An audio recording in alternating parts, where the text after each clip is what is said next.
Hey everybody, what's going on? Dace here, and today we are taking a look at Harpoon Shooter Nozomi on Nintendo Switch. I've had this for a few days now.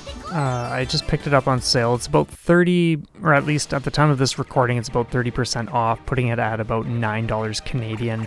And I booted it up last night, I think, or the night before, and was just really enjoying it right off the bat.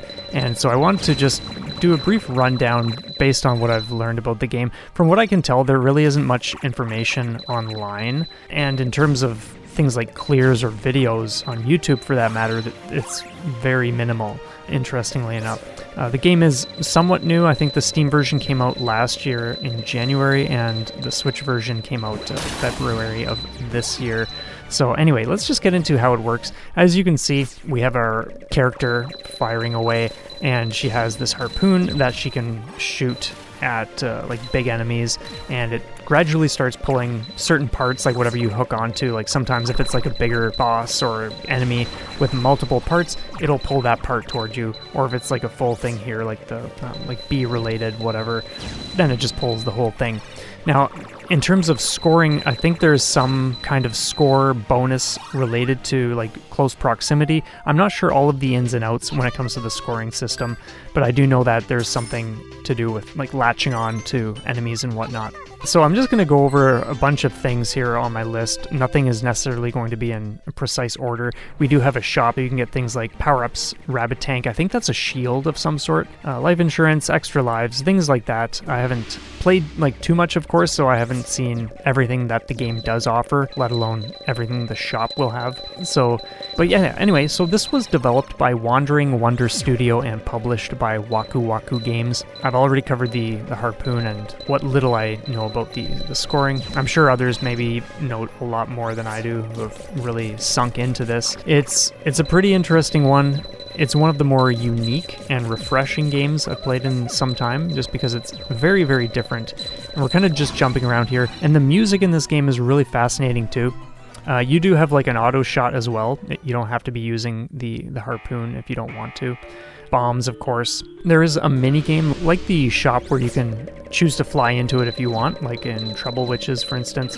There is a mini game as well. I haven't played it yet, so I'm not sure what that's all about. On the main menu, there's a quest mode, and that has something to do with gathering materials, because I think you can, from what I understand, you can forge new weapons, and I'll touch on that momentarily.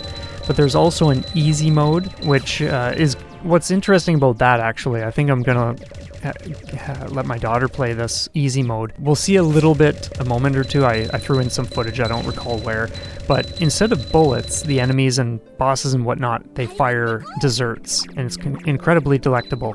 And these don't hurt you, you just collect them for score. I think the only way you do get hurt is by running into enemies. But I haven't tested that. I did jump in just for a few minutes, but I haven't really tested too much. So that's great if someone is super young and you just want to get them roaming around in the game without being too concerned about constantly dying, constantly getting game overs and whatnot, and needing to put in more credits and continue.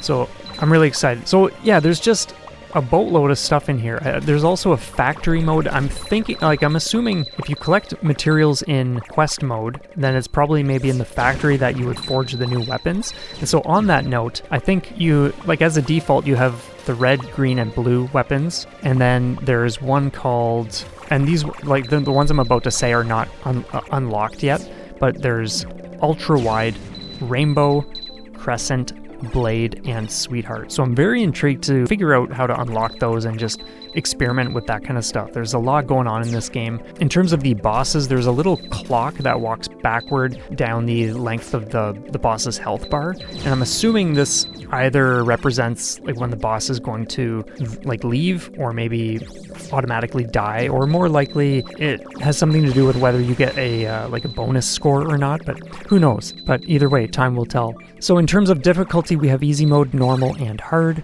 and that's more or less it in terms of my just brief notes that I whipped up for this short video. So anyway, let me know what you think. If this looks like a game you would like to check out at some point.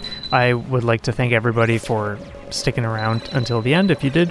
And I would like to give a huge thanks to Scowsh, Spiders, and BB for your contributions on coffee. I really appreciate that, and those donations have gone toward the purchase of this game, so huge thanks for everything you guys contribute. I cannot thank you enough, honestly. So anyway, that's enough from me. Everyone have a stellar one. Thanks again for being here, and we will see you next time.